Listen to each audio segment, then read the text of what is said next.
Por debajo de Safira, el bosque sin senderos se extendía a ambos lados del horizonte blanco, pasando, a medida que se alejaban, del más denso verde a un morado brumoso y desleído. Vencejos, grajos y otros pájaros del bosque revoloteaban sobre los pinos retorcidos y soltaban aullidos de alarma al ver a Safira. Ella volaba bajo sobre el dosel de ramas para proteger a sus dos pasajeros de las temperaturas árticas de las capas más altas del cielo. Aparte de cuando Safira echó a los Razak hacia las vertebradas, era la primera vez que ella y Eragon tenían la ocasión de volar juntos una larga distancia sin necesidad de detenerse o esperar a algún compañero que se desplazara por tierra. Safira estaba especialmente contenta por el viaje y se deleitó en enseñarle a Eragon en qué medida las enseñanzas de Glaer habían aumentado su fuerza y su resistencia. Cuando superó su incomodidad inicial, Oric dijo a Eragon: «Dudo que nunca llegue a sentirme cómodo en el aire, pero entiendo que Safira y a ti os guste tanto. Volar te hace sentir libre y carente de límites, como un halcón de mirada fiera al perseguir a sus presas. Me acelera el corazón, eso sí». Para reducir el tedio del trayecto, Oric jugaba a las adivinanzas con Safira. Eragon se excusó para no participar en el concurso, pues nunca había sido especialmente experto en adivinanzas. El giro de pensamientos necesario para resolverlas siempre parecía escapársele. En eso, Safira lo superaba con mucho. Como a la mayoría de los dragones, le fascinaban los enigmas y le resultaba bastante fácil resolverlos. Oric dijo: «Las únicas adivinanzas que conozco proceden del lenguaje de los enanos. Haré cuanto pueda por traducirlas bien, pero tal vez el resultado sea burdo y poco flexible». Luego pospuso: «De joven soy alta, de mayor soy baja, en vida tengo brillo, el aliento de Urt es mi enemigo». «No es justo», gruñó Safira, «casi no sé nada de vuestros dioses». No hizo falta que Eragon repitiera sus palabras, pues Oric le había concedido permiso para que las proyectara directamente hacia su mente. El enano se rió. «¿Te rindes?» «Nunca». Durante unos minutos no sonó más que el batir de alas, hasta que ella preguntó: «¿Es una vela?» «Has acertado». Ella resopló, y una nubecilla de humo caliente subió hasta las caras de Eragon y Oric. «No se me da muy bien esa clase de adivinanzas. Desde mi incubación no he vuelto a estar dentro de una casa, y me resultan difíciles los enigmas relacionados con objetos domésticos». A continuación propuso: «¿Qué hierba cura todas las dolencias?». El dilema resultó terrible para Oric. Gruñó, rugió y rechinó los dientes de frustración. Tras él, Eragon no pudo evitar una sonrisa, pues él veía claramente la respuesta en la mente de Safira. Al fin, Oric dijo: «Bueno, ¿qué es? Con esta me has superado». Por el bien del cuervecillo y porque no es amarillo, la respuesta ha de ser tomillo. Le tocó el turno de protestar a Oric. «No es justo, no es mi lengua natal. No puedes esperar que se me ocurran esas rimas». «Así son las cosas. La rima está bien buscada». Eragon vio que los músculos de la espalda de Oric se contraían y se tensaban al tiempo que el enano asomaba la cabeza hacia adelante. «Ya que te pones así, dientes de hierro, te haré resolver esta adivinanza que conocen todos los niños enanos. Me llaman Forja de Morgothal y vientre de Eddborn. Oculto a la hija de Nolvig y provoco la muerte gris. Y renuevo el mundo con la sangre de Elfog. ¿Qué soy?». Y así seguían, intercambiando adivinanzas cada vez más difíciles, mientras Doug Wenderbarden se deslizaba bajo ellos a toda velocidad. A menudo, algún hueco entre las ramas entrelazadas revelaba manchas plateadas, fragmentos de los muchos ríos que recorrían el bosque. En torno a Safira, las nubes se inflaban en una arquitectura fantástica: arcos de bóveda, cúpulas y columnas, murallas almenadas, torres grandes como montañas, picos y valles cargados de una luz refulgente que provocaba a Eragon la sensación de estar volando en un sueño. Safira era tan rápida que cuando llegó el crepúsculo ya habían dejado atrás Doug Wenderbarden y habían entrado en los campos castaños que separaban el gran bosque del desierto de Haderach. Acamparon entre la hierba y se agacharon junto a la pequeña fogata, rematadamente solos sobre la lisa extensión de la tierra. Tenían el rostro severo y hablaron poco, pues las palabras no hacían más que reforzar su insignificancia en aquella tierra desnuda y vacía. Eragon aprovechó la parada para almacenar algo de energía en el rubí que adornaba la empuñadura de Zarrock. La gema absorbía toda la energía que él quisiera darle, así como la de Safira cuando ésta le prestaba sus fuerzas. Eragon concluyó que harían falta unos cuantos días para saturar las reservas del rubí y los 12 diamantes escondidos en el cinturón de Belot el Sabio. Debilitado por ese ejercicio, se envolvió en las mantas, se tumbó junto a Safira y se deslizó a su soñar despierto, en el que los fantasmas de la noche se enfrentaban al mar de estrellas que brillaban en lo alto.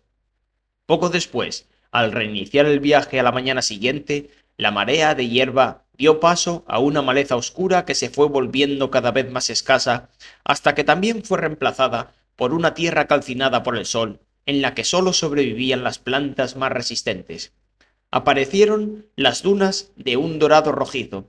Desde su atalaya, en la grupa de Safira, a Eragon le parecían hileras de olas que se encaminaban eternamente hacia una costa distante. Cuando el sol empezó a descender, Eragon descubrió un grupo de montañas a lo lejos, hacia el este, y entendió que contemplaba Dufels Nagoroth, a donde acudieron antaño los dragones salvajes a parearse, a criar a sus retoños y finalmente a morir. Tenemos que visitarlo algún día, le dijo a Safira, que seguía su mirada. Sí. Esa noche Eragon sintió su soledad con mayor intensidad todavía, pues habían acampado en las regiones más desoladas del desierto de Hadara, donde habían tan poca humedad en el aire que pronto se le agrietaron los labios por mucho que se los untara de Nalgasak cada pocos minutos. Percibió poca vida en la tierra, apenas un puñado de plantas miserables intercaladas con unos pocos insectos y algunos lagartos. Igual que cuando cruzaron el desierto para huir de Gilgea, Eragon sacó agua del suelo para rellenar sus botas y antes de permitir que el líquido restante se secara, invocó a Nasuada en el reflejo del charco, para ver si los bardenos habían sido atacados ya. Comprobó con alivio que no era así. Al tercer día de su partida de Yesmerá, el viento se alzó tras ellos, y llevó en volandas a Safira hasta más allá de donde podía haber llegado por sus propias fuerzas, ayudándolos a cruzar por completo el desierto de Hadarak. Cerca del límite del desierto, pasaron por encima de unos nómadas a caballo, ataviados con ropas largas y sueltas para defenderse del calor. Los hombres gritaron en su burdo lenguaje y agitaron sus lanzas y espadas en dirección a Safira, aunque ninguno se atrevió a lanzarle una flecha. Eragon, Safira y Yorick acamparon esa noche en el límite sur del bosque plateado, que se extendía junto al lago Tudosten, y se llamaba así porque está compuesto casi por completo de hayas, sauces y álamos blancos. En contraste con el crepúsculo infinito que se instalaba bajo los melancólicos pinos de Duwenderbarden, el bosque plateado quedaba invadido por una luz brillante de olondras y el amable susurro de las hojas verdes. A Eragon los árboles le parecieron jóvenes y alegres, y se alegró de estar allí, a pesar de que había desaparecido hasta el último rastro del desierto. El clima era más caluroso de lo que tenía por costumbre en esa época del año. Parecía más verano que primavera. Desde allí volaron directamente a Aberon, capital de Surda, guiados por señas que Eragon sonsacaba de los recuerdos de pájaros que se encontraban por el camino. Safira no hizo el menor intento de esconderse durante el camino, y a menudo oían gritos de asombro y de alarma procedentes de los aldeanos que quedaban abajo. Estaba ya avanzada la tarde cuando llegaron a Aberon, una ciudad baja y amurallada, levantada en torno a un acantilado en una tierra por otra parte lisa. El castillo Borromeo ocupaba la parte alta del acantilado. La intrincada ciudadela estaba protegida por 3 hileras concéntricas de murallas, numerosas torres y, según percibió Eragon, cientos de catapultas diseñadas para derribar dragones. La rica luz ambarina del sol poniente siluetaba los edificios de Aberon con un marcado relieve e iluminaba un penacho de polvo que se alzaba desde la puerta oeste de la ciudad, por donde se disponía a entrar una hilera de soldados. Cuando Safira descendió hacia la zona interior del castillo, Eragon pudo entrar en contacto con la combinación de pensamientos de la gente de la capital. Al principio Lo abrumó el ruido. ¿Cómo se suponía que podía prestar atención a la posible presencia de enemigos y funcionar con normalidad al mismo tiempo? Luego se dio cuenta de que, como siempre, se estaba concentrando demasiado en los detalles. Solo tenía que percibir las intenciones generales de la gente. Amplió el foco, y las voces individuales que reclamaban su atención cedieron paso a un continuo de emociones que lo rodeaban. Era como una lámina de agua que permaneciera arrebujada sobre el paisaje cercano, ondulándose al son de los sentimientos ajenos y soltándose cuando alguien experimentaba alguna pasión extrema. Así, Eragon percibió la alarma que se apoderaba de la gente allá abajo a medida que corría la voz de la presencia de Safira. Ten cuidado, le dijo, no queremos que nos ataquen. Del polvo ascendía por el aire cada vez que Safira agitaba sus poderosas alas para instalarse en el centro del patio, con las zarpas bien clavadas en la tierra pelada para mantener el equilibrio. Los caballos atados en el patio relincharon de miedo y provocaron tal alboroto que Eragon terminó por colarse en sus mentes y calmarlos con palabras del idioma antiguo. Eragon desmontó tras Oric, mirando a los muchos soldados que se habían reunido en los parapetos y los apuntaban con sus catapultas. No tuvo miedo de sus armas, pero no tenía el menor deseo de involucrarse en una pelea con sus aliados. Un grupo de 12 hombres, algunos de los cuales eran soldados, salieron corriendo de la muralla hacia Safira. Los dirigía un hombre alto con la piel tan oscura como Nasuada. Eragon solo había conocido a otros dos con esa complexión. El hombre se detuvo a unos 10 pasos, hizo una reverencia, imitada por quienes lo seguían, y dijo: «Bienvenido, jinete. Soy Dagwar, hijo de Kedar. Soy el senescal del rey Orrin». Eragon inclinó la cabeza. «Y yo soy Eragon, asesino de sombras, hijo de nadie». «Y yo, Oric, hijo de Triflic». «Y yo, Safira, hija de Bernada», dijo Safira, usando a Eragon de portavoz. Darwar hizo otra reverencia. «Te pido perdón porque no haya nadie de mayor rango que yo para recibir a un invitado tan noble como tú.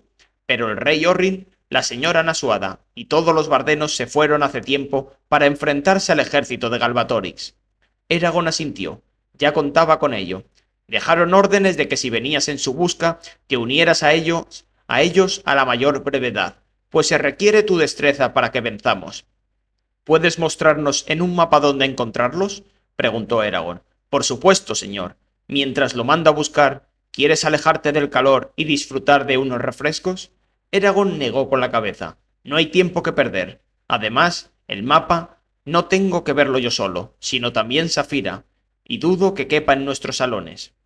Eso pareció pillar al senescal con la guardia baja. Pestañeó, recorrió a Safira con la mirada y luego dijo: «Muy cierto, señor. En cualquier caso, cuenta con nuestra hospitalidad. Si hay algo que deseéis tú o tus compañeros, no tenéis más que pedirlo». Por primera vez, Eragon se dio cuenta de que podía dar órdenes y contar con que se cumplieran. «Necesitamos provisiones para una semana. Para mí, solo fruta, vegetales, harina, queso, pan, cosas por el estilo. También necesitamos recargar nuestras botas de agua». Le llamó la atención que Dalwar no se extrañara por no haber mencionado la carne. Oric añadió cecina, panceta y otros productos similares. Dalwar chasqueó los dedos para enviar a 2 sirvientes a la carrera hacia el interior del castillo en busca de provisiones. Mientras todos los presentes en el patio esperaban el regreso de los hombres, preguntó: «¿Puedo deducir por tu presencia aquí, asesino de sombras, que has completado tu formación con los elfos?» «Mi formación no terminará mientras viva». «Ya entiendo». Al cabo de un rato, Dagwar dijo: «Por favor, perdona mi impertinencia, señor, pues ignoro las costumbres de los jinetes, pero tú no eres humano». «Me habían dicho que sí lo eras». «Sí que lo es», gruñó Oric. «Experimentó un cambio, y debes dar las gracias por eso, pues de lo contrario nuestra situación sería mucho peor de lo que es». Dagwar tuvo el tacto suficiente para no seguir preguntando, pero Eragon dedujo por sus pensamientos que el senescal hubiera pagado lo que fuera por conocer más detalles. Cualquier información sobre Eragon y Safira tenía mucho valor en el gobierno de Orrin. Pronto trajeron la comida, el agua y un mapa, 2 pajes con los ojos bien abiertos. siguiendo las instrucciones de Eragon, depositaron todo junto a Saphira, afectados por un miedo terrible, y luego se retiraron tras Dagwar. Este se arrodilló en el suelo, desenrolló el mapa, que representaba Surda y las tierras vecinas, y trazó una línea al noroeste de Aberon, hasta Citri. Según lo último que he sabido, el rey Orrin y la señora Nasuada se detuvieron aquí para recoger provisiones. No tenían la intención de quedarse ahí, sin embargo, porque el imperio avanza hacia el sur por el río Giet y querían estar listos para enfrentarse al ejército de Galbatorix cuando llegara allí. Los bardenos pueden estar en cualquier lugar entre Citri y el río Giet. No es más que mi humilde opinión, pero yo diría que el mejor lugar para buscarlos será los Llanos Ardientes. ¿Los Llanos Ardientes? Dagwar sonrió. Quizá los conozca por su viejo nombre, el que usan los elfos. Du Volar el Bardra. Ah, sí. Eragon se acordó entonces. Había leído acerca de ellos en una de las historias que le habían mandado estudiar Oromis. Los llanos, que contenían gigantescos depósitos de turba, se extendían al este del río Giet, hasta donde llegaba la frontera de Surda y donde se habían producido escaramuzas entre los jinetes y los apóstatas. Durante la pelea, los dragones habían incendiado la turba sin darse cuenta con las llamas de sus fauces y el fuego había escarbado hasta cobijarse bajo tierra, donde seguía ardiendo desde entonces. La tierra se había vuelto inhabitable por los humos tóxicos que exhalaban las fumarolas ardientes de la tierra calcinada. Un escalofrío recorrió el costado izquierdo de Eragon cuando recordó su premonición. Hileras de soldados que se enfrentaban en un campo anaranjado y amarillo, acompañados por los violentos gritos de los cuervos y el silbido de las flechas negras. Se estremeció de nuevo. Se nos echa el destino encima, dijo a Saphira. Luego señaló el mapa. ¿Lo das por visto? Sí. Eragon y Oryx empacaron las provisiones de inmediato. Volvieron a montar en Saphira y desde su grupa agradecieron a Dagwar sus servicios. Cuando Saphira estaba a punto de alzar de nuevo el vuelo, Eragon frunció el ceño.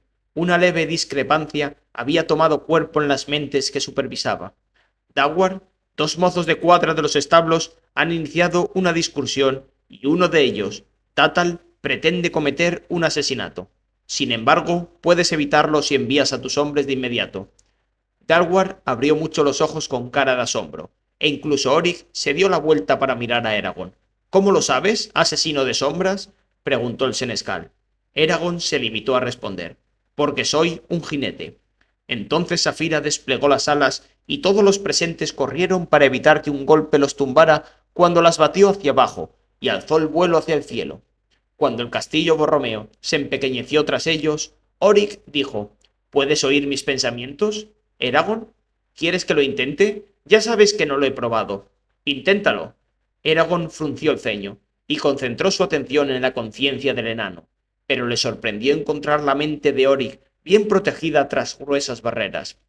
Notaba la presencia de Oryx, pero no sus pensamientos, ni lo que sentía. Nada. Oryx sonrió. Bien, quería asegurarme de que no había olvidado mis viejas lecciones.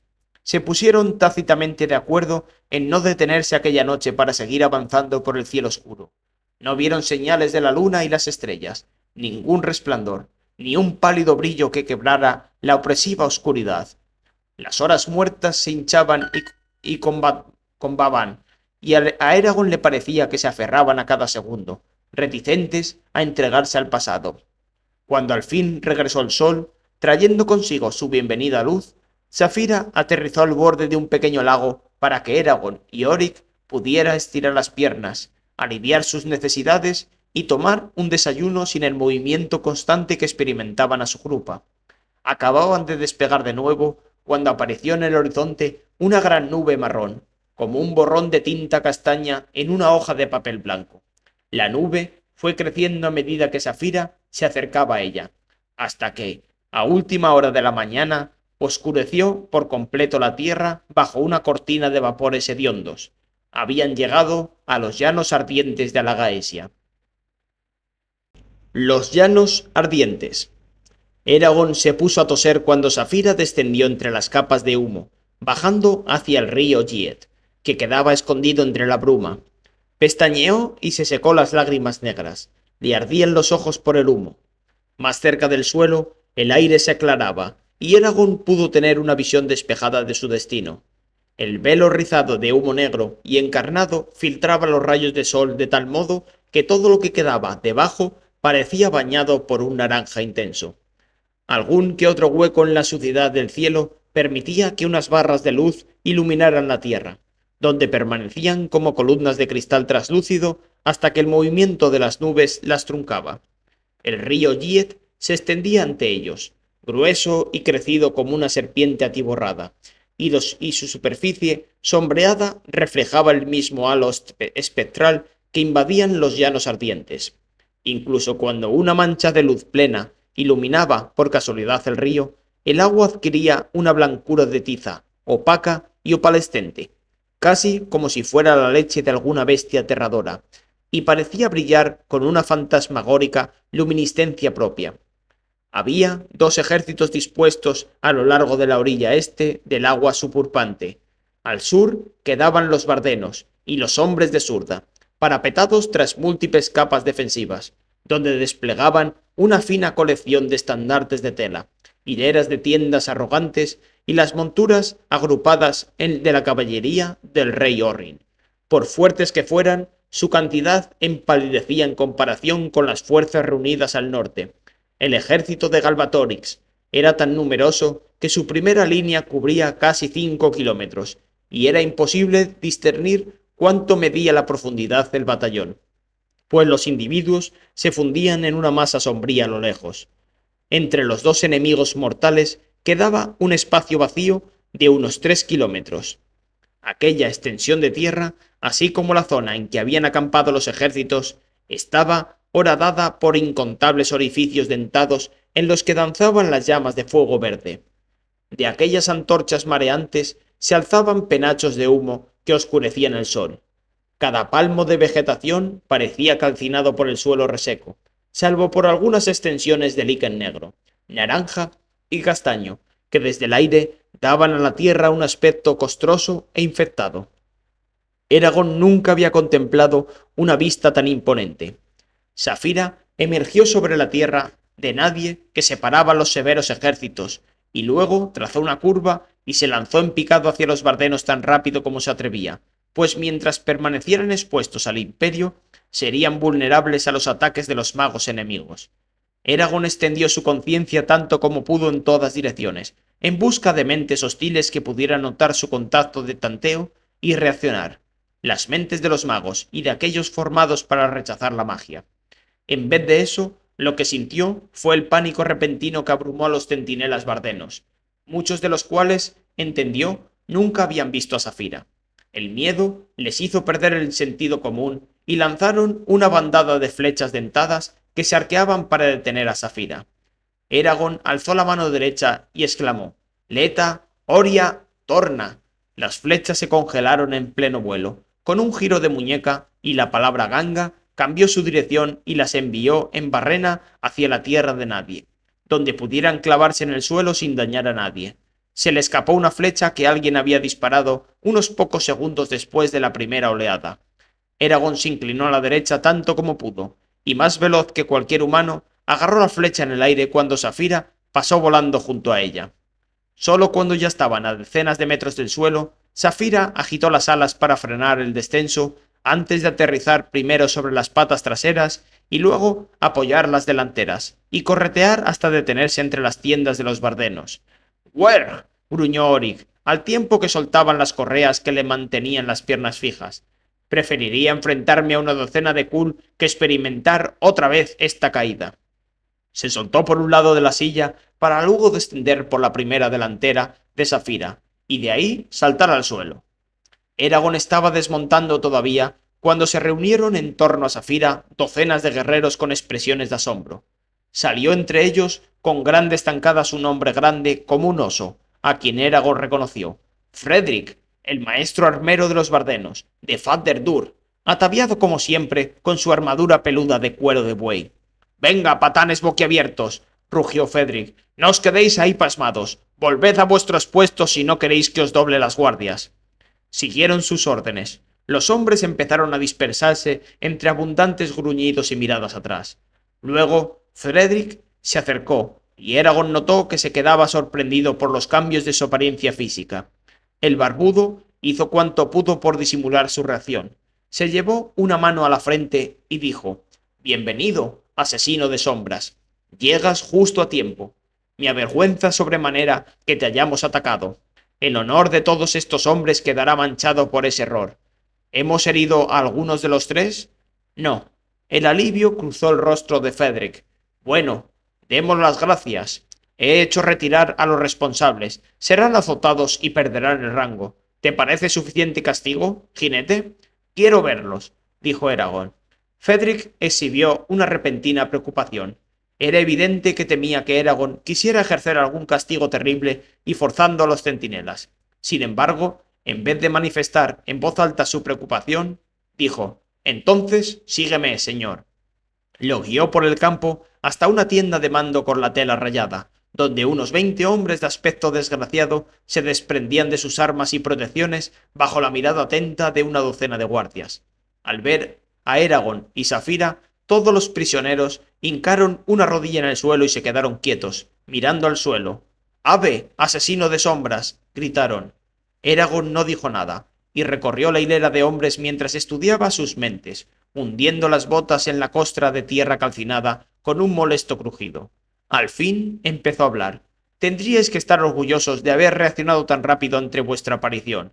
Si ataca Galbatorix, eso es exactamente lo que debéis hacer, aunque dudo que las flechas resulten más efectivas contra él que contra Safira y yo». Los centinelas lo miraron incrédulos, con las caras alzadas del color del bronce bruñido por la luz multicolor. «Solo os pido que en el futuro os toméis un instante para identificar el objetivo antes de disparar. La próxima vez podría estar demasiado distraído para detener vuestros proyectiles. ¿Me habéis entendido?» «Sí, asesino de sombras», gritaron. Eragon se detuvo delante del antepenúltimo hombre de la fila y sostuvo la flecha que había atrapado a lomos de Safira. «Creo que esto es tuyo, Arwyn». Con expresión de asombro, Arwyn aceptó la flecha de Eragon. «Lo es. Tiene la cinta blanca que siempre pinto en el tallo para encontrarlas luego. Gracias, asesino de sombras». Eragon asintió, y luego se dirigió a Fedric de modo que todos pudieran oírle. «Estos hombres son buenos y sinceros, y no quiero que les suceda ninguna desgracia por culpa de este suceso. Me encargaré de ello personalmente», dijo Fedric, y sonrió. «Bueno, ¿puedes llevarnos con la señora Nasuada?» «Sí, señor». Al abandonar a los centinelas, Eragon notó que su bondad le había ganado la lealtad eterna de aquellos, y que el rumor de esa buena obra se extendería entre los bardenos. El camino que seguía Fedric entre las tiendas puso a Eragon en contacto con una cantidad de mentes superior a las que había contactado hasta entonces. Cientos de pensamientos, imágenes y sensaciones se apretujaban en su conciencia. Pese a sus esfuerzos por mantenerlos a distancia, no podía evitar absorber detalles sueltos de las vidas de la gente. Algunas revelaciones le parecían sorprendentes, otras insignificantes, otras conmovedoras o al contrario, desagradables y muchas avergonzantes. Algunos percibían el mundo de un modo tan distinto que sus mentes se abalanzaban hacia él precisamente por sus diferencias. Qué fácil es ver a estos hombres como meros objetos que yo y otros podemos manipular a voluntad, y sin embargo todos tienen esperanzas y sueños, potencial para posibles logros y recuerdos de lo que ya han conseguido, y todos sienten dolor. Un puñado de las mentes que rozó eran conscientes del contacto y se defendieron de él, escondiendo su vida interna tras defensas de distintas fortalezas. Al principio Eragon se preocupó, pues creía que había descubierto a un gran número de enemigos, infiltrados entre los bardenos, pero luego dedujo de su rápido atisbo que eran miembros de Du Brangata. «Deben de estar muertos de miedo, convencidos de que está a punto de asaltarlos un extraño mago», dijo Safira. «Si me bloquean así, no puedo convencerlos de lo contrario. Deberías saludarlos en persona, y pronto, antes de que decidan unirse para atacarte». «Sí, aunque no creo que representen una amenaza para nosotros. Du Brangata, el propio nombre revela su ignorancia. En el idioma antiguo, para decirlo bien, debería ser Du Gata Brang». El viaje terminó por detrás de los bardenos, en un pabellón grande y rojo, rematado por un banderín bordado con un escudo negro y dos espadas paralelas inclinadas debajo. Fedric descorrió la tela de la puerta, y Eragon y Oryx entraron en el pabellón. Tras ellos, Saphira metió la cabeza por la apertura y miró por encima de sus hombros. Una ancha mesa ocupaba el centro de la tienda amueblada. Nasuada estaba en una punta, con ambas manos apoyadas en la mesa, estudiando un montón de mapas y pergaminos. A Eragon se le encogió el estómago al ver a Arya frente a ella. Las dos mujeres iban armadas como hombres para la batalla. Nasuada volvió su rostro almendrado hacia ella. Eragon murmuró. No esperaba que ella se alegrara tanto de verlo. Con una amplia sonrisa, dobló una muñeca sobre el esternón para practicar la señal de lealtad entre los elfos e hizo una reverencia. A tu servicio. Eragon. Ahora Nasuada parecía encantada y aliviada. También Arya parecía complacida. ¿Cómo has recibido tan rápido nuestro mensaje? No lo recibí. Supe del ejército de Galbatorix por una invocación y salí de Yesmerá ese mismo día. Volvió a sonreír. Es bueno estar de nuevo entre los bardenos. Mientras él hablaba, Nasuada lo estudiaba con expresión de asombro. ¿Qué te ha pasado, Eragon? Arya no se lo había contado, dijo Saphira. De modo que Eragon les relató con detalle lo que les había pasado a él y Saphira desde que abandonaron a Nasuada en Fatherdur, tanto tiempo atrás. Percibió que ella ya sabía gran parte de lo que les estaba contando, ya fuera por los enanos o por Arya, pero Nasuada le dejó hablar sin interrumpirlo. Eragon tuvo que ser prudente a propósito de su formación. Había dado su palabra de no revelar la existencia de Oromis sin permiso y no debía compartir la mayoría de sus lecciones con extraños, pero hizo cuanto pudo por transmitir a Nasuada una buena noción de sus habilidades y de los riesgos que les amenazaban. De la Gaeti Boldren solo dijo, y durante la celebración, los dragones obraron en mí los cambios que ves para concederme las capacidades físicas de un elfo y curarme la espalda. Entonces, ¿ya no tienes cicatriz? Preguntó Nasuada. Eragon asintió. Terminó su relato con unas pocas frases más. Mencionó brevemente la razón por la que había abandonado Du Wenderbarden y luego resumió su viaje desde entonces. Ella meneó la cabeza. Vaya historia. Saphira y tú habéis experimentado muchas cosas desde que dejasteis Fatherdur. Tú también, señaló la tienda. Lo que has conseguido es asombroso. Debe de haberte costado un esfuerzo enorme llevar a los bardenos hasta Surda. ¿Te han creado muchos problemas el Consejo de Ancianos? Algunos, pero nada extraordinario. Parece que se han resignado a aceptar mi liderazgo. Entre tintineos de su malla, Nasuada se sentó en una silla grande, de alto respaldo, y se volvió hacia Oryx, quien aún no había hablado. Le dio la bienvenida y le preguntó si tenía algo que añadir al relato de Eragon. Oryx se encogió de hombros y aportó unas pocas anécdotas de su estancia en Yesmerá, aunque Eragon sospechó que el enano mantenía en secreto sus verdaderas observaciones para su rey. Cuando hubo terminado, Nasuada dijo: me anima a saber que si conseguimos capear esta arremetida, contaremos con la ayuda de los elfos. ¿Alguno de vosotros ha visto a los guerreros de Odgar en el vuelo desde Aberon? Contamos con sus refuerzos. No, contestó Saphira por medio de Eragon, pero era muy oscuro y a menudo volaba entre nubes. En estas condiciones sería fácil que se me hubiera escapado un campamento. En cualquier caso, dudo que nos hayamos cruzado, pues he volado directamente desde Aberon y parece probable que los enanos tomaran otra ruta distinta, tal vez por algún camino establecido, en vez de desfilar entre la naturaleza salvaje. ¿Cuál es la situación aquí? Preguntó Eragon. Nasuada suspiró y le contó cómo se habían enterado ella y Orrin del ejército de Galbatorix y las medidas desesperadas a que habían recurrido desde entonces para llegar a los llanos ardientes, antes que los soldados del rey. Al terminar, dijo: el imperio llegó hace 3 días. Desde entonces hemos intercambiado 2 mensajes. Primero nos pidieron que nos rindiéramos, a lo que nos negamos, y ahora estamos esperando su respuesta. ¿Cuántos son? Gruñó Oryx. A lomos de Saphira parecían una cantidad abrumadora. Sí, calculamos que Galbatorix ha reunido hasta 100.000 soldados. Eragon no pudo contenerse. ¿100.000? ¿De dónde han salido? Parece imposible que hayan podido encontrar a más de un puñado dispuestos a servirle. Los ha reclutado. Solo nos queda la esperanza de que los hombres que han sido arrancados de sus casas no estén ansiosos por pelear. Si conseguimos asustarlos lo suficiente, Tal vez rompan filas y huyan. Somos más que en Fatherdur, pues el rey Orrin ha unido sus fuerzas a las nuestras y hemos recibido una auténtica riada de voluntarios desde que empezaron a correr rumores sobre ti, aunque todavía somos mucho más débiles que el imperio.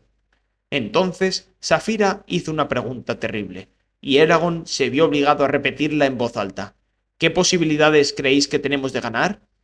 Eso, dijo Nasuada, poniendo énfasis en la palabra, depende en gran medida de ti y de Eragon, y del número de magos que haya entre sus tropas. Si podéis encontrar y destruir a esos magos, entonces nuestros enemigos quedarán desprotegidos y podréis matarlos a discreción. Creo que a estas alturas es poco probable una victoria clara, pero quizá logremos mantenerlos a raya hasta que se queden sin provisiones, o hasta que Izdanzadi acuda en nuestra ayuda. Eso suponiendo que no llegue volando el propio Galbatorix a la batalla. En ese caso, me temo que no nos quedaría más opción que la retirada. Justo en ese momento, Eragon sintió que se aproximaba una mente extraña, una que sabía de su vigilancia, y sin embargo no retrocedía ante el contacto. Una mente que él sentía fría y suave. Atento al peligro, Eragon volvió la mirada hacia la parte trasera del pabellón, donde vio a la misma niña del cabello negro que había aparecido al invocar a Nasuada en Eyesmera. La niña lo miró fijamente con sus ojos violeta y dijo: Bienvenido, asesino de sombras. Bienvenida, Safira. Eragon se estremeció al oír su voz, propia de un adulto. Se humedeció la boca, que se le había secado, y preguntó: ¿Quién eres? Sin contestar, la niña retiró su brillante flequillo y mostró una marca blanca plateada en la frente, exactamente igual que la Hedwig Ignacia de Eragon. Entonces supo a quién estaba mirando. Nadie se movió mientras Eragon se acercaba a la niña, acompañado por Safira, que estiró el cuello hacia el fondo del pabellón. Eragon hincó una rodilla en el suelo y tomó la mano derecha de la niña entre las suyas. Su piel ardía como si tuviera fiebre. Ella no se resistió, sino que se limitó a dejar la mano inerte. En el idioma antiguo, y también con la mente para que lo entendiera, Eragon le dijo: Lo siento, ¿podrás perdonarme lo que te hice? La mirada de la niña se suavizó al tiempo que se inclinaba hacia adelante y besaba la frente de Eragon. Te perdono, suspiró, y por primera vez su voz pareció adecuada a sus años. ¿Cómo no iba a hacerlo? Safira y tú creasteis lo que soy, y sé que no pretendíais hacerme daño. Te perdono, pero dejaré que este conocimiento torture vuestra conciencia. Me habéis condenado a ser consciente de todo el sufrimiento que me rodea. Ahora mismo tu hechizo me impulsa a ayudar a un hombre que está a menos de 3 tiendas de distancia y acaba de cortarse en una mano, a ayudar al joven portador de la bandera que se ha roto el índice de la mano derecha con los radios de una rueda de carro, y a ayudar a incontables hombres que han sido heridos o están a punto de serlo. Me cuesta un horror resistirme a esos impulsos, y aún más si yo misma provoco conscientemente algún dolor a alguien, tal como estoy haciendo al decir esto. Ni siquiera puedo dormir por las noches, de tan fuerte como es mi compulsión. Ese es tu legado, oh jinete. Al final, su voz había recuperado aquel tono amargo y burlón. Safira se interpuso entre ellos y con el morro tocó el centro de la marca de la niña. Paz, niña cambiada, hay mucha rabia en tu corazón.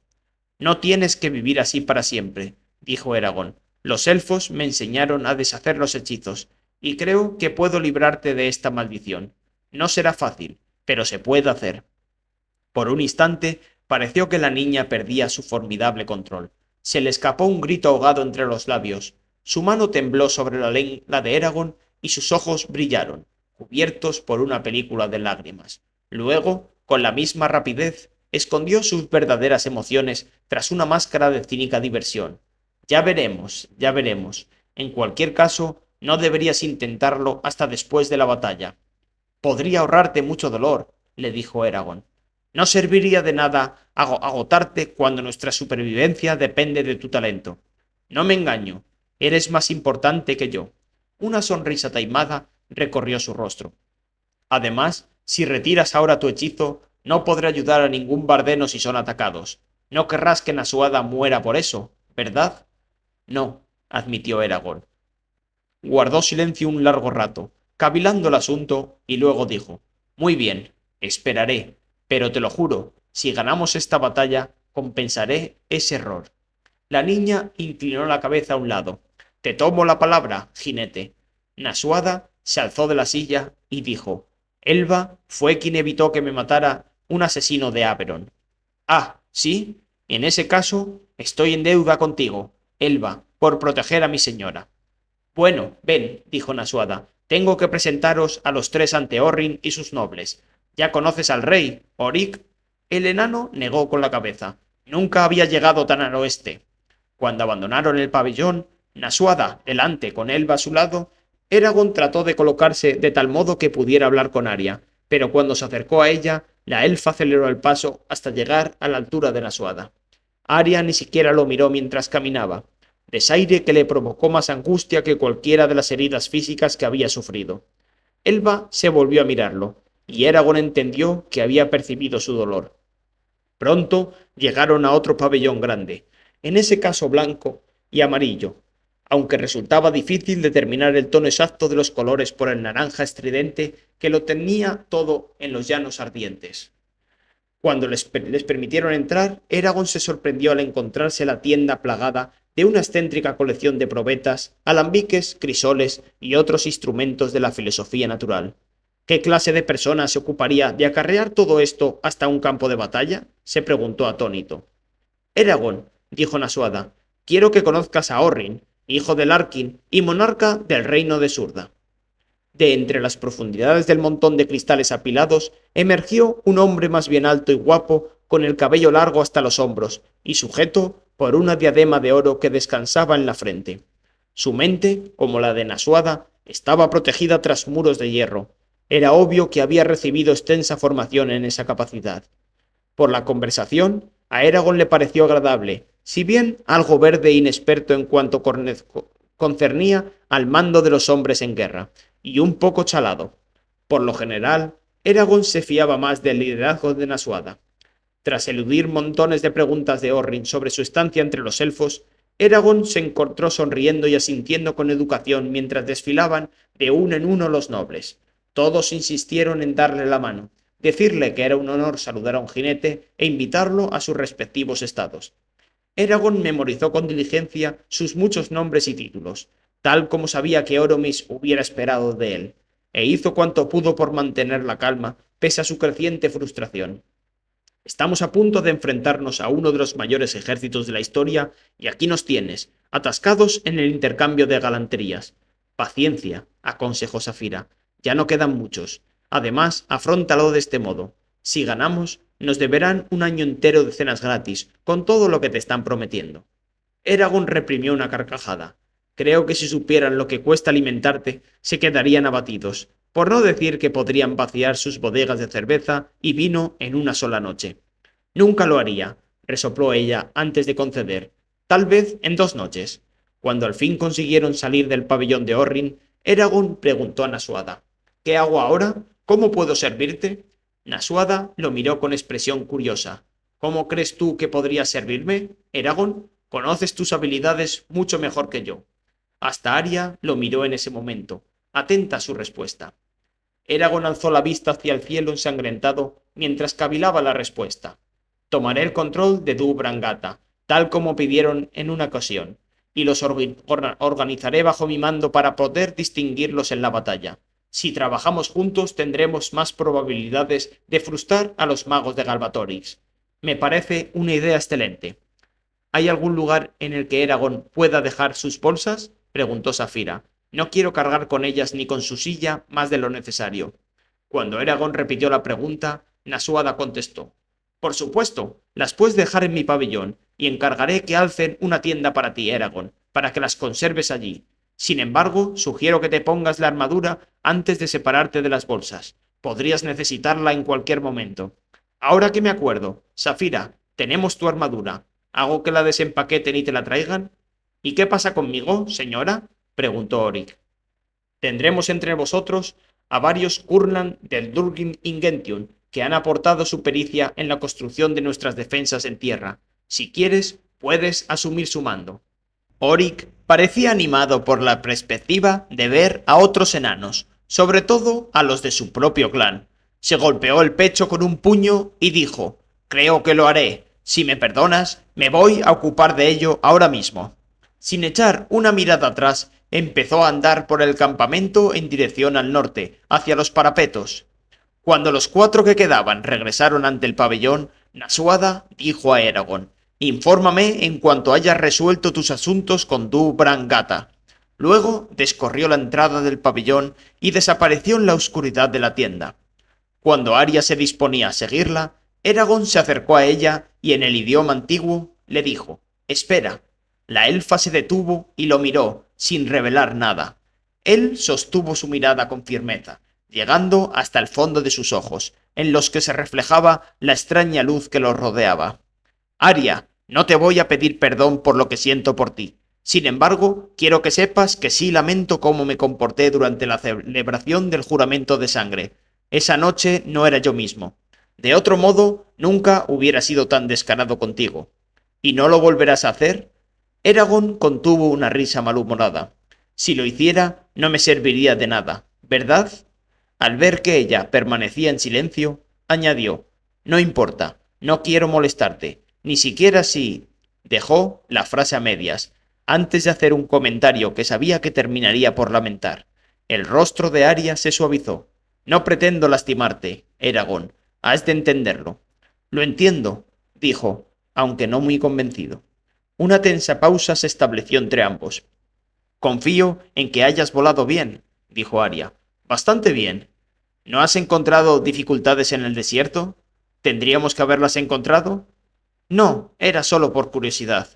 Luego, con una voz aún más amable, Arya preguntó: «¿Y qué se ha hecho de ti, Eragon? ¿Cómo te ha ido desde la celebración? He oído lo que le contabas a Nasuada, pero no has mencionado más que tu espalda». «Yo…». Eragon quiso mentir, pues no quería que ella supiera cuánto la había echado de menos, pero el idioma antiguo detuvo las palabras en su boca y lo enmudeció. Al fin recurrió a la técnica de los elfos: decir solo una parte de la verdad para crear una impresión contraria a la verdad completa. «Estoy mejor que antes», dijo, refiriéndose mentalmente al estado de su espalda. Pero, al subterfugio, Arya no parecía convencida. Sin embargo, no insistió. «Me alegro». Desde dentro del pabellón sonó la voz de Nasuada, y Arya miró hacia allí antes de encararse de nuevo a él. «Me necesitan en otro sitio. Eragon, nos necesitan a los dos. Está a punto de librarse una batalla».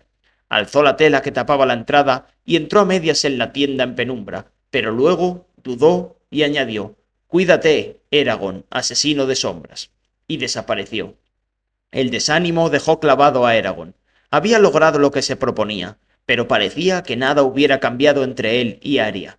Cerró los puños bien prietos, tensó los hombros y fulminó con la mirada el suelo sin verlo, temblando de frustración. Cuando Saphira le tocó el hombro con la nariz, se llevó un susto. «Vamos, pequeñajo», le dijo con voz amable, «no puedes quedarte ahí para siempre, y me empieza a picar la silla». Eragon se acercó a su lado, tiró de la correa del cuello y masculló al ver que se había atascado en la villa. Casi deseaba que se rompiera la correa. Soltó las demás cintas y dejó que la silla y todo lo que iba atado a ella cayera al suelo en un montón deslavazado. «Qué gusto da quitarse eso», dijo Saphira, al tiempo que relajaba sus hombros gigantescos. Eragon sacó su armadura de las alforjas y se atavió con los brillantes vestidos de guerra. Primero se puso la malla encima de la túnica élfica. Luego se ató a las piernas las espinilleras cinceladas y los protectores con incrustaciones en los antebrazos. Se colocó en la cabeza la gorra de piel acolchada. Después la cofia de hierro templado y luego el yelmo de oro y plata. Por último se quitó los guantes y los reemplazó por los guanteletes de malla. Se colgó a Zarrock de la cadera izquierda, sostenida en el cinto de Belot el Sabio. Se echó a la espalda la aljaba de flechas con plumas de cisne blanco que le había regalado Islanzadi. Le gustó descubrir que en la aljaba cabía también el arco que la reina de los elfos había creado para él con una canción, incluso cuando estaba encordado. Tras depositar sus propiedades y las de Oric en el pabellón, Eragon salió con Saphira en busca de Triana, líder hasta entonces de Du Brangata. No habían dado más que unos pocos pasos cuando Eragon notó que una mente cercana se escondía de él. Dando por hecho que se trataba de algún mago de los Bardenos, se encaminaron hacia él. A 12 metros de donde había arrancado, había una pequeña tienda verde con un asno atado en la parte delantera. A la izquierda de la tienda había un caldero de hierro ennegrecido, sobre una TBD metálica instalada encima de una de las apestosas llamaradas que nacían en la profundidad de la tierra. Había unas cuerdas tendidas sobre el caldero, y de ellas pendía la hierba mora, la cicuta, el rododendro, la sabina, corteza de tejo y abundantes setas, con las de sombrero de muerte y la de pie manchado, que Eragon reconoció gracias a las lecciones de Oromis sobre venenos. De pie junto al caldero, sosteniendo la larga pala de madera con que removía el guiso, estaba Ángela, la herbolaria. A sus pies estaba sentado Solembur. El hombre gato emitió un maullido lastimero, y Ángela apartó la mirada de su tarea, con su cabello de sacacorchos como una nube inflada en torno al rostro brillante. Frunció el ceño, y su rostro se volvió rematadamente macabro, pues quedaba iluminado desde abajo por la temblorosa llama verde. Así que habéis vuelto, ¿eh? Sí, contestó Eragon. ¿No tienes nada más que decir? ¿Ya has visto a Elba? ¿Has visto lo que le hiciste a la pobre niña? Sí. Sí, exclamó Ángela. Mira que llegas a ser mudo, con todo el tiempo que has pasado en Esmerá bajo la tutela de los elfos, y solo sabes decir que sí. Pues déjame que te diga algo, bruto. Cualquier persona tan estúpida como para hacer lo que hiciste merece... Eragon entrelazó las manos tras la espalda y esperó mientras Ángela lo informaba con exactitud en términos muy explícitos, detallados y altamente imaginativos de lo burro que llegaba a ser, de la clase de antepasados que debía de tener para ser tan burro. Incluso llegó al extremo de insinuar que una de sus abuelas se había pareado con un úrgalo, y de los muy espantosos castigos que debían recibir por su estupidez. Si cualquier otra persona lo hubiera insultado en aquella manera, Eragon le habría retado a un duelo, pero toleró la bronca de Ángela porque sabía que no podía juzgar su comportamiento con los mismos criterios que aplicaba a los demás, y porque entendía que su indignación era justificada. Había cometido un terrible error. Cuando al fin cayó para tomar aire, Eragon dijo: «Tienes mucha razón, e intentaré retirar el hechizo cuando se decida la batalla». Ángela pestañeó 3 veces seguidas, y dejó la boca abierta un instante en una pequeña O antes de cerrarla de golpe. Con una mirada de suspicacia, preguntó: «No lo dices solo para aplacarme, ¿verdad?» «Nunca haría eso». «¿Y de verdad pretendes deshacer el hechizo?» Creía que esas cosas eran irrevocables. Los elfos han descubierto muchos usos de la magia. «Ah, bueno, entonces ya está, ¿no?». Le dedicó una amplia sonrisa y luego pasó a grandes zancadas delante de él para dar una palmada en los carrillos a Safira. «Qué bueno volver a verte, Safira. Has crecido». «Sí que es bueno verte, Ángela», dijo Safira. Cuando Ángela volvió para remover su poción, Eragon le dijo: «Menuda retahíla impresionante me has soltado». «Gracias. Llevaba semanas preparándola. Lástima que no has llegado a oír el final. Es memorable. Si quieres, la puedo terminar para que lo oigas». «No, ya está bien. Me lo puedo imaginar». Eragon la miró con el rabillo del ojo y añadió: «¿No pareces sorprendida por mis cambios?». La herbolaria se encogió de hombros. «Tengo mis fuentes. En mi opinión, has mejorado. Antes estabas un poco... Oh, ¿cómo decirlo? Por terminar. Eso sí». Eragon señaló las plantas colgadas. «¿Qué piensas hacer con eso?». «Ah, solo es un pequeño proyecto que tengo. Un experimento, si quieres llamarlo así». Eragon examinó los diversos colores de los hongos secos que pendían ante él y preguntó: «¿Llegaste a averiguar si existen los sapos?». «De hecho, sí. Parece que todos los sapos son ranas, pero no todas las ranas son sapos. De modo que, en ese sentido, los sapos no existen, lo cual significa que siempre he tenido razón». Cortó la charla abruptamente, se inclinó a un lado, cogió una taza de un blanco que tenía al lado y se lo ofreció a Eragon. «Toma, un poco de infusión». Eragon miró las plantas mortales que los rodeaban, y luego al rostro franco de Ángela, antes de aceptar la taza. En un murmullo, para que la herbolaria no pudiera oírlo, pronunció 3 hechizos para detectar venenos. Solo después de confirmar que la infusión no estaba contaminada, se atrevió a beberla. Estaba deliciosa, aunque no consiguió identificar sus ingredientes. En ese momento Solembun se acercó a Safira y se puso a erizar el lomo y a frotarse contra su pata, como hubiera hecho cualquier gato normal. Safira dobló el cuello, se agachó y acarició el lomo del hombre gato con el morro. En el Yesmerá me encontré con alguien que te conocía, le dijo. Solembun dejó de frotarse y alzó la cabeza. Ah, sí, sí, se llama Zarpa Rápida, danzarina de sueños y también Mouth. Los ojos dorados de Solembun se abrieron de par en par. Un ronroneo profundo y grave resonó en su pecho, y luego se frotó contra Safira con renovado vigor. ¿Y bien? Dijo Ángela. Supongo que ya has hablado con Nasuada, Aria y el rey Orrin. Él asintió. ¿Y qué te ha parecido el querido y viejo Orrin? Eragon escogió sus palabras con cuidado, pues era consciente de que estaban hablando de un rey. Bueno, parece que le interesan muchas cosas distintas. Sí, es tan grande como un loco lunático en la vigilia del solsticio de verano, pero de una u otra manera todos lo somos, dijo Ángela. Sorprendido por su franqueza, Eragon dijo, hay que estar loco para traerse todo ese cristal desde Aberon. Ángela enarcó una ceja. ¿Y eso? ¿No has entrado en su tienda? Al contrario que algunos, dijo con desdén, no pretendo congraciarme con cada rey que conozco. De modo que Eragon le describió el montón de instrumentos que Orrin se había llevado a los llanos ardientes. Ángela dejó de remover la poción mientras él hablaba y lo escuchó con gran interés. En cuanto terminó, ella se ajetreó en torno a su caldero, recogió las plantas que colgaban de las cuerdas, alguna de ellas con pinzas, y dijo, creo que tengo que hacerle una visita a Orrin. Tendréis que contarme vuestro viaje a Yesmerá en otro momento. Bueno, ya os podéis ir. ¡Largo! Eragon meneó la cabeza sin soltar la taza de infusión, mientras la mujer bajita los empujaba para alejarlos de la tienda. Hablar con ella siempre es... ¿Distinto? Sugirió Safira. Eso es. Nubes de guerra. Desde allí les costó casi una hora encontrar la tienda de Triana, que aparentemente servía de cuartel extraoficial para el Dubrangata. Les resultó difícil encontrarla porque poca gente sabía de su existencia, y aún eran menos los que conocían su ubicación exacta, pues la tienda quedaba escondida tras el saledizo de una roca que la ocultaba de los magos del ejército enemigo de Galbatorix. Cuando Eragon y Safira se acercaron a la tienda negra, la entrada se abrió bruscamente y Triana salió de golpe, con los brazos desnudos hasta el codo, lista para usar la magia.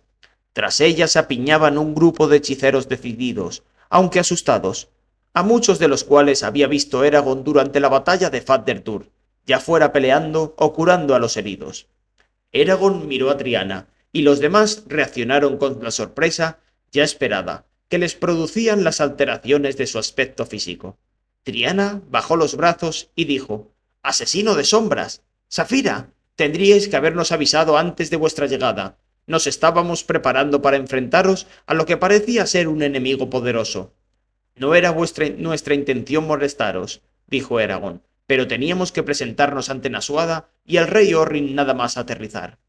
«¿Y por qué nos honras ahora con tu presencia? Nunca te habías dignado a visitarnos. A nosotros, que somos más hermanos tuyos que nadie entre los bardenos. He venido a asumir el mando de tu Brangata». Los hechiceros allí reunidos murmuraron de sorpresa ante el anuncio, y Triana se puso tensa. Eragon notó que varios magos tanteaban su conciencia con la intención de adivinar sus verdaderas intenciones. En vez de protegerse, lo cual le hubiera impedido divisar cualquier ataque inminente, Eragon contraatacó golpeando las mentes de los aspirantes a invasores con tal fuerza que se retiraron tras sus barreras. Al hacerlo, Eragon tuvo la satisfacción de ver que dos hombres y una mujer daban un respingo y desviaban la mirada. ¿Por orden de quién?, quiso saber Triana. «De Nasuada». «Ah», dijo la bruja con una sonrisa triunfal, «pero Nasuada no tiene ninguna autoridad directa sobre nosotros. Ayudamos a los bardenos por nuestra propia voluntad». Su resistencia desconcertó a Eragon.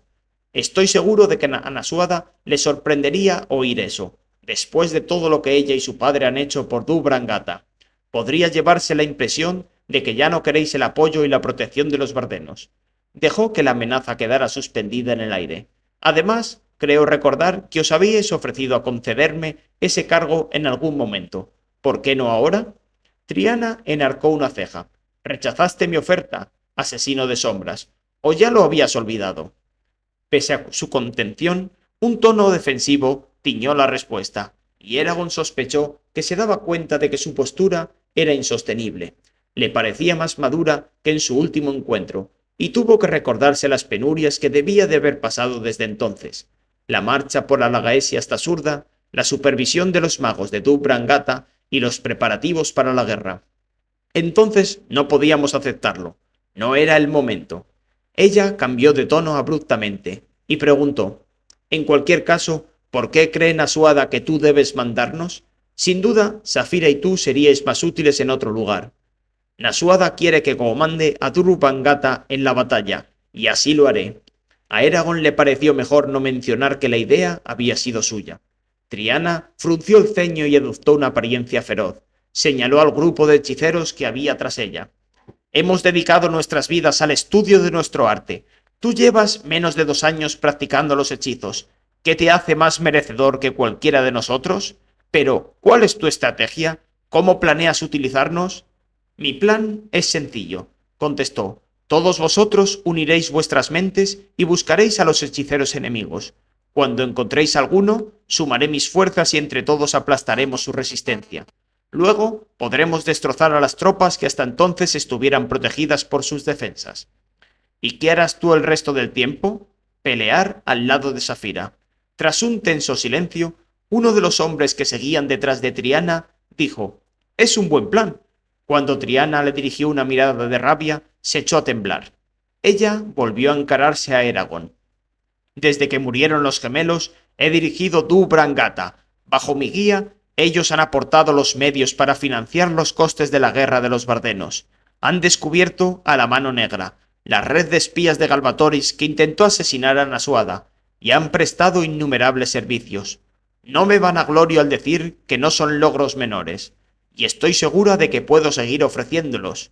Entonces, ¿por qué quieren deponerme, Nasuada? ¿Y en qué la he disgustado? Entonces Eragon lo vio todo claro. Se ha acostumbrado al poder y no quiere cederlo, pero además interpreta su sustitución como una crítica a su liderazgo. Tienes que resolver esta discusión y has de hacerlo rápido, dijo Safira. Cada vez nos queda menos tiempo. Eragon se desvanó los sesos para encontrar el modo de establecer su autoridad sobre Dub Brangata, sin enajenar aún más a Triana. Al fin dijo: «No he venido a crear problemas, he venido a pediros ayuda». Se dirigía a toda la congregación, pero miraba solo a la bruja. «Soy fuerte, sí. Safira y yo podríamos derrotar probablemente a cualquier cantidad de magos aficionados de Galbatorix. Pero no podemos proteger a todos los bardenos. No podemos estar en todas partes. Y si los magos guerreros del Imperio unen sus fuerzas contra nosotros, nos veremos en dificultades para sobrevivir. No podemos librar solos esta batalla. Tienes mucha razón, Triana. Lo has hecho muy bien con Dub Brangata, y yo no he venido a usurpar tu autoridad. Lo que pasa es que como mago necesito trabajar con Dub Brangata y como jinete tal vez necesite daros órdenes, y he de saber que serán obedecidas sin dudas. Ha de establecerse una jerarquía de mando. Dicho eso, mantendréis la mayor parte de vuestra autonomía. Casi todo el tiempo estaré demasiado ocupado para centrar mi atención en Dub Brangata. Tampoco pretendo ignorar vuestros consejos, pues soy consciente de que tenéis mucha más experiencia que yo. De modo que os lo vuelvo a preguntar, ¿me vais a ayudar por el bien de los bardenos? Triana hizo una pausa, y luego una reverencia. Por supuesto, asesino de sombras, por el bien de los bardenos. Será un honor que dirijas Dub Brangata. Pues empecemos. Durante las siguientes horas, Eragon habló con cada uno de los magos allí reunidos, aunque había muchos ausentes, ocupados con alguna tarea para ayudar a los bardenos. Hizo cuanto pudo por ponerse al tanto de su conocimiento de la magia. Descubrió que la mayoría de los miembros de Dub Brangata se habían iniciado en su arte por algún pariente, y a menudo en absoluto secreto para no atraer la atención de quienes temían la magia y, por supuesto, del propio Galbatorix. Solo un puñado de ellos habían realizado un aprendizaje adecuado. En consecuencia, la mayoría de los hechiceros sabían poco del idioma antiguo. Ninguno de ellos podían hablarlo con soltura. Sus creencias sobre la magia se veían a menudo distorsionadas por supersticiones religiosas e ignoraban numerosas aplicaciones de la gramaticia. No me extraña que los gemelos estuvieran tan desesperados por sonsacarse el vocabulario del idioma antiguo cuando te pusieron a prueba en Fatherdur, observó Safira. Con eso hubieran conquistado fácilmente a estos magos menores. Pero son lo único que tenemos, dijo Eragon. Cierto, espero que ahora te des cuenta de que yo tenía razón acerca de Triana. Ella pone sus deseos por delante del bien común. Tenías razón, concedió, pero no la condeno por ello. Triana se ocupa del mundo tan bien como es capaz, como hacemos todos. Yo lo comprendo, aunque no lo apruebe, y la comprensión, como dijo Oromis, provoca empatía. Algo más de una tercera parte de los hechiceros estaba especializada en curaciones. Eragon los alejó de allí tras darles 5 hechizos nuevos para que los recordaran, encantos que les permitirían tratar una gran variedad de heridas. Luego trabajó con los demás hechiceros para establecer una jerarquía de mando clara. Nombró a Triana su lugarteniente y le encargó asegurarse de que se transmitieran sus órdenes y difundir la diversidad de sus personalidades en una unidad de batalla cohesionada. Intentar convencer a los magos para que cooperasen, descubrió, era como pedir que una jauría de perros compartieran un hueso.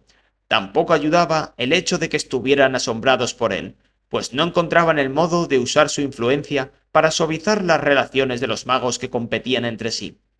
Para hacerse una más clara idea de su grado de eficacia, Eragon les mandó lanzar una serie de hechizos.